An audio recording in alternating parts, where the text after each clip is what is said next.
Hello there, friends, and welcome back to more Bravely Default. Last time, we entered Central Command, and we took on the Eternian Officers contest to prove our valor and strength to the Grand Marshal himself, and we fought 3 of their forces, with some pretty overpowered builds, if I don't say so myself. We actually have made a bit of an adjustment here, as we've taken a bit of a brief respite here in Adia's room to heal up, and let's go ahead and go over it real quick. Anyes is the only one that really got a major job change, as I realized that I had to go through 2 full stillness attack cycles before I got the fights done, so I wanted to go ahead and rectify that. So I've put her on the Arcanist build, the Phantom Weapon, 2-handed axe thrower kind of thing. This should hopefully be enough to close out encounters without much issue. I also gave Idia the Hermes shoes because she was the slowest member of the team. And so now she has 99 agility, which will put her in the 90s along with everyone else. This is mostly because I won't have haste available. So, because I'm going to be doing a tournament strategy, that's kind of just to rectify it. The biggest reason why I'm doing this is because this next encounter that we're going up against is probably the fight that is in this gauntlet here that I would highly, highly, highly recommend that you cheese. Going into this next encounter with a standard build that you might have been using up to this point is probably going to result in a loss and a lot of frustration, so haste and world stillness strategies, or whatever I'm about to show you, might be the best play here. But I'm not going to ramble any further. Let's at least see who we're going up against. Argue all you like, my boy. You're the one brave appointed. I won't have him barking at me later. He wants you to lead, so you're the leader. But that's mad! If you're high up enough to call the Grand Marshal brave, you should be the one in charge. I prefer to hang back in the shadows. And why is nobody else talking here? Leave me out of this. I rather like this arrangement. It'll give us some playtime alone, eh, Ophelia? Back, you old lech! Or would you like me to stick on Harriet on you? 2 jiggly sisters at once? Ooh, count me in. Help! I'm more the lone wolf type. How am I supposed to fight with, let alone lead, you lot? That's an easy enough question. Just look at us and you have your answer. The only problem would be if we get carried away and used up all of our MP.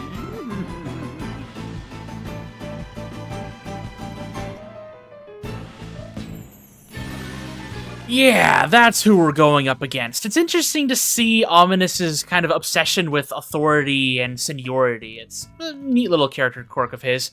And Ophelia, despite being Yuliana's student in another world, not liking him here. I mean, honestly, I doubt anyone really likes Yuliana in any world, but, you know, pretty interesting. Make sure you save. Again, this fight is tough. Trust me, it's pretty tough. There you are, insolent fools! My fire, will... No, make that my... Oh, stop your prattling and let's get on with it! To battle! What's a waste of my talents? Okay, going up against this group, which I like to dub the Arson-Obsessed Quartet, their strategy is in the name. Kata is the central part of this enemy team, as he will be setting a group-wide Firebane against your entire party. And then our other 3 foes here will be casting fire-based magic to deal what is probably going to end up being maximum damage to your entire group. The idea here is normally to try to take down Kata as soon as possible, or just take them all out in one fell swoop, and I'm going to be taking the latter approach. So my general strategy is not going to change very much, and hopefully with the added Hermes shoes bonuses, I don't need haste to outspeed these guys, and this is going to be kind of the check. Okay, it looks like my 2 vampires outspeed, which is the hope, but I'm a little scared of Agnes, because I defaulted with her. She should be able to outspeed them. I mean, hang on, she's at 95 speed, which is pretty close to everyone else, so hopefully this works out. We'll find out next turn, won't we? We're going to go ahead and set up free lunch with Agnes, so next turn she can just start spamming internments. And then we're going to default with our vampires. We're going to speed things up here. As you can see, we do have Firebane on us, which, again, you're just watching them as they keep spamming fire abilities. Mephilia in this encounter has Promethean Fire, not geared to Blulu, not Susanoo, she's using Promethean Fire. But hopefully, 4 internments and 8 firestorms should be enough. We're going to be arson-obsessed individuals ourselves here, aren't we? We're going to go ahead and spam Firestorm on them. And please, please work.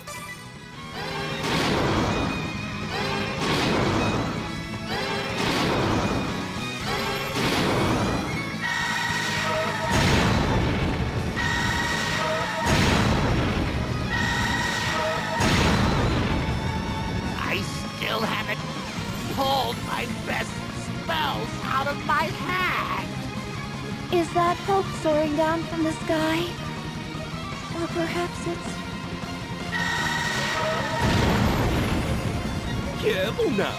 You are all using far too much MP. You mean little rascals. It's not nice to bully old folk.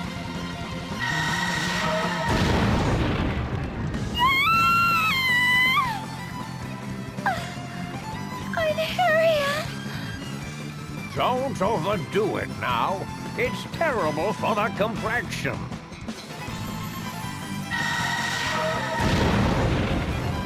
How dare you!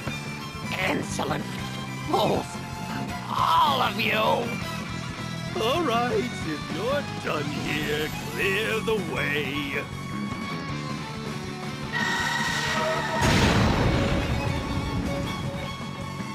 Whoa, I'm so glad that worked out. We even had 1 extra ability to spare. Please, just take my word for it. Cheese this fight. It saves so much time, and you will get a headache if you try to do this encounter legitimately. It is possible. Trust me, it is. But I also don't want to waste your time for an extra 40 minutes to an hour. Ooh, Elixir, 3 Turbo Ethers, and a Lilith's Rod. But with that group done, we are free to move forward to our next area. Lord DeRosso, are you sure you do not mind me taking the lead? Not at all. Our course of action is already determined. Obliterate the enemy's hopes of victory in a merciless hail of status ailment attacks. Send man and woman alike fleeing from all manner of malicious magical molestations. Use my dark rituals to cull their lives before they've the chance to fret over their health? Make that Vestal and her minions taste rapture, brimming with despair? Were all of the Duchy's psychotics shunted onto this team? I had prided myself on being rather twisted, but you 3 are warped beyond measure. No doubt this pretense at strategy is Brave's little revenge upon me for never listening. Then so be it. Challenge accepted, Templar. I'll show you the result of a soul twisted by 2,000 years of darkness. Now, join me. let us torment the enemy with all our might. In moderation, of course.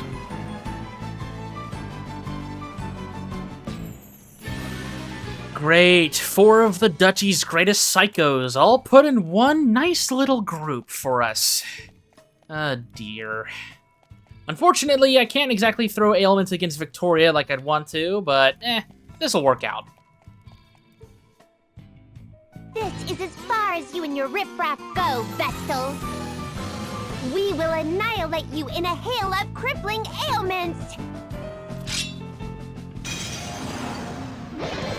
If you intend to do this fight normally, this is probably the biggest puzzle out of all of them. It's not exactly difficult, but it's probably the most... If you're going into this encounter blind and you don't know who you're going up against, this is probably the fight that'll take you the longest to really figure out what works and what doesn't, as you have so many ailments to battle against.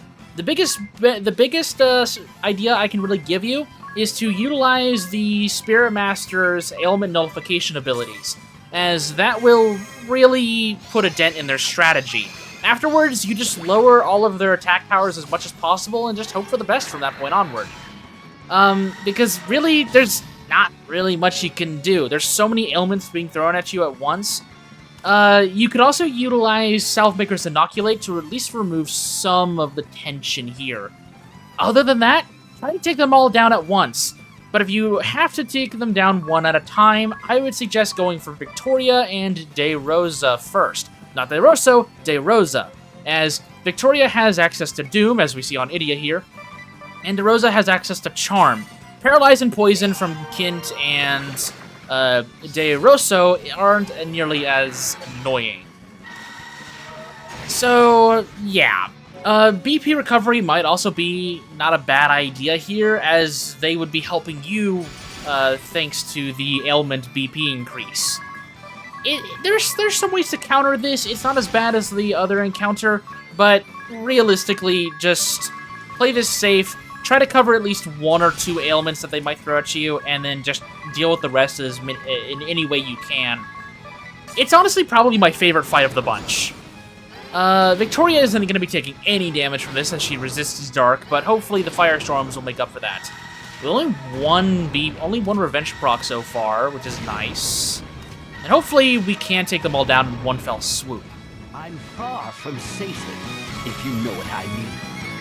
Unfortunately, I think I do, but let's ignore you for now. I won't be bested by the likes of the Vestal. How long has it been since I could fight with such abandon?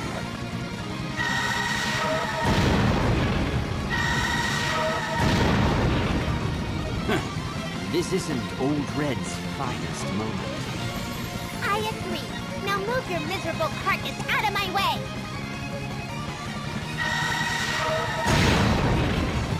I suppose the eldest here ought to pick up a bit more slack.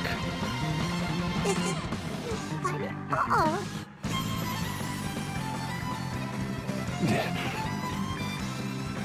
So, it ends here.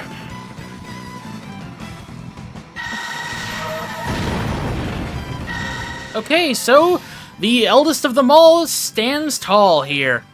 That's unfortunate. We're going to go ahead and stillness and then immediately... Let's just go ahead and arise Idia here. There we go. Stillness, arise. Tiz will be able to get back up in action here soon. There's Battle Thirst. I'm assuming he's probably going to be going for a energy blast here. No, Toxic Whirl. Okay, that's fine. Poison's not really that big of a deal. Let's have Tiz just finish this off. Actually, just in case, I think it might be best to just free lunch with Onyest and spam a few internments. And then Tiz can just follow that up with a Firestorm or 2. Hopefully, this knocks out our vampire friend.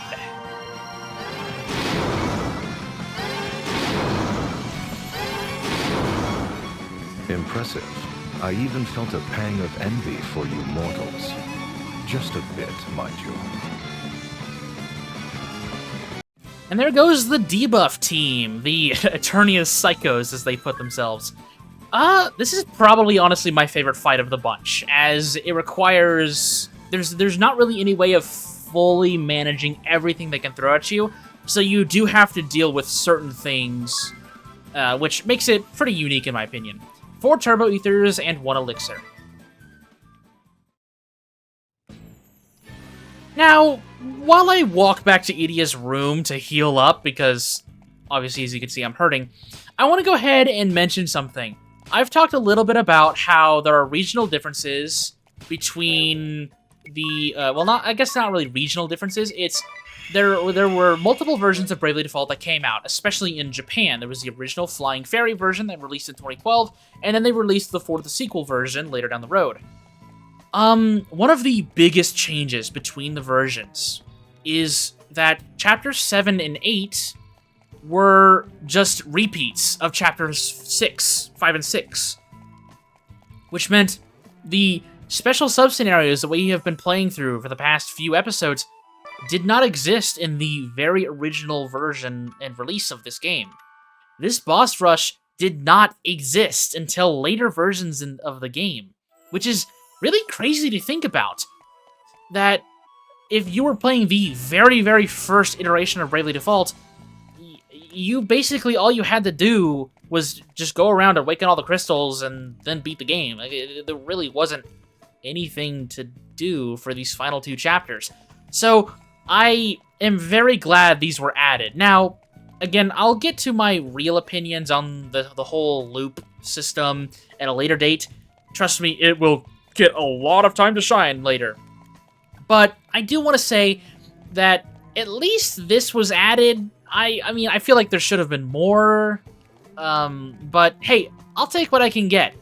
And even though I'm saying that these are probably some of the hardest fights in the entire game, and that I'm not really giving them the time to be that, trust me, these fights are tough, but I don't really want to sit here and spend 40 minutes on each of these encounters and just draw out this series longer than it needs to be. So if this annoys you, I'm sorry, but I just didn't really want to waste anyone's time. I've saved up, and if you've been keeping count, we still have a few more Eternian Officers to go. Enough for one more battle. We're here at the top floor of Eternia Central Command, and let's go see Brave the Templar.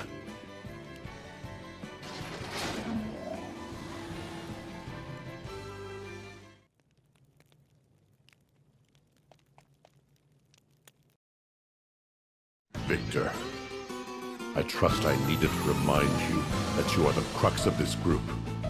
Stay well back. I understand. I shall leave the offense to your lordship and the Beast Woman. Yes, Artemia Beast! Beast crush enemy! Rawr! My Lord Templar! 'Tis an honor to be chosen to join in this final stand. Your visionary... Do you truly believe they will make it this far?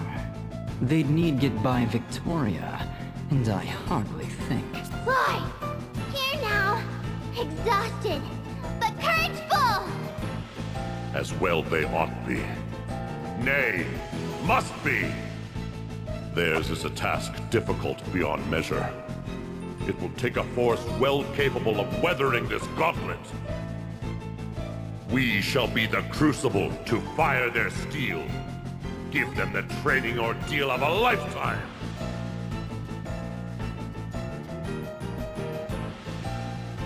Sorry to keep you waiting. Sure enough, here's Father at the end of the line. The rest of his band seems like no easy task either. Vestal, my daughter. Hero of Norende. My son, I commend you for making it this far. Forgive me for stating the obvious, but we'd best be careful here. But enough talk. Now is the time to brave the storm. Here's our final matchup against the Eternian Officers. Our last time battling these 4. This fight is probably the most unique out of the bunch. I don't know if I said that about the other one, but this is probably what takes the cake, as the gimmick of this encounter is that Hammer has access to Hasten World. This is a very interesting encounter because Cameron has access to Hasten World, Brave, Victor, and Artemia are all going to be constantly having extra BP to throw at you. Brave will not be defaulting as much as normal. He'll be able to throw his abilities at you. Artemia will be utilizing Multiburst more often. Victor can apply his buffs and debuffs without much issue. And Cameron can throw Quake or Meteor at you. It doesn't really matter. They are going to be constantly putting on the damage against you.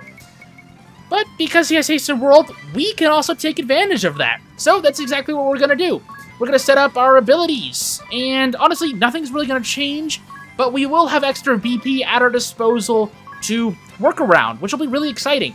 We're going to set up Drain on everyone. There we go. Cool. And let's see what happens here. Stillness, which is really good.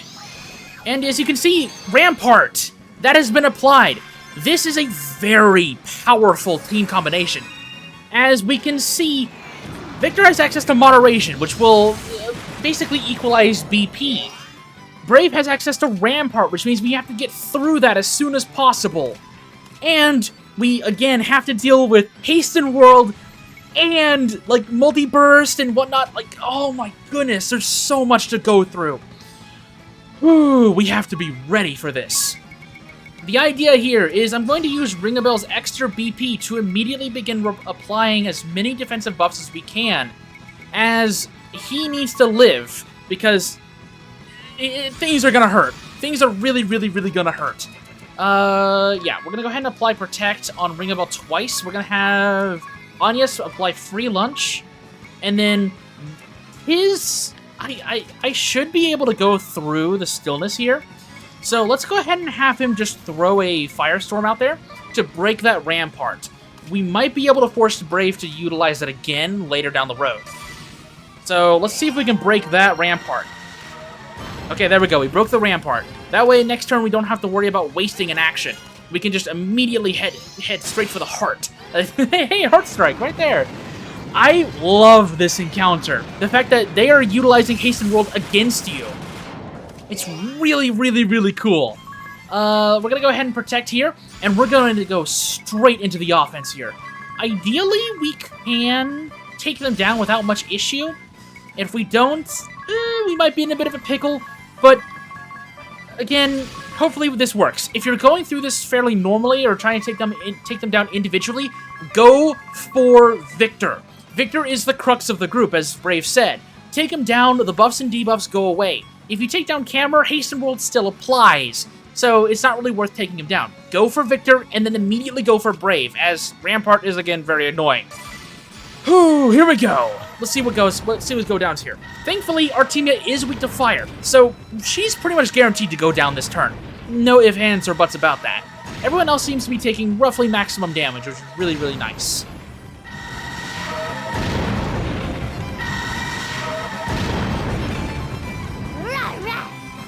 I am Time Maid's Camera, King!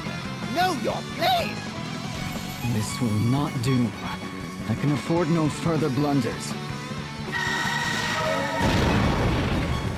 I have plenty of fight left. I shall not fall!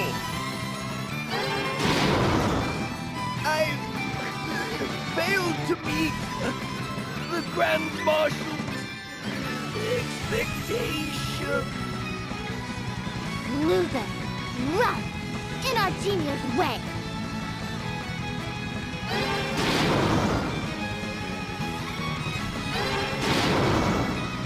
So, it's come to this.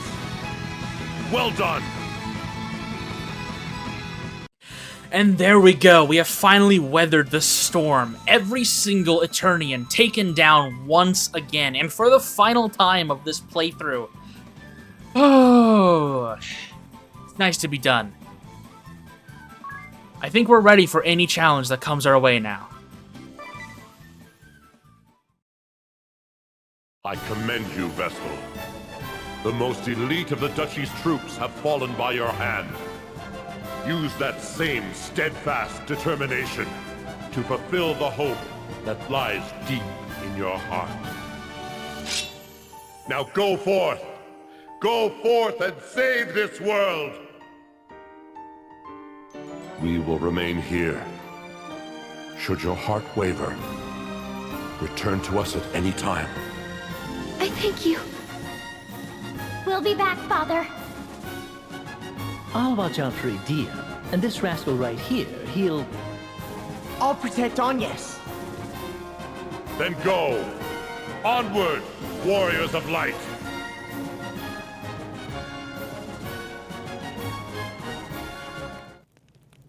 We have been pushed to our absolute limit. Next time on Bravely Default, we awaken our 20th crystal and make preparations for our final visit to the Holy Pillar. So with that said, I'll see you soon.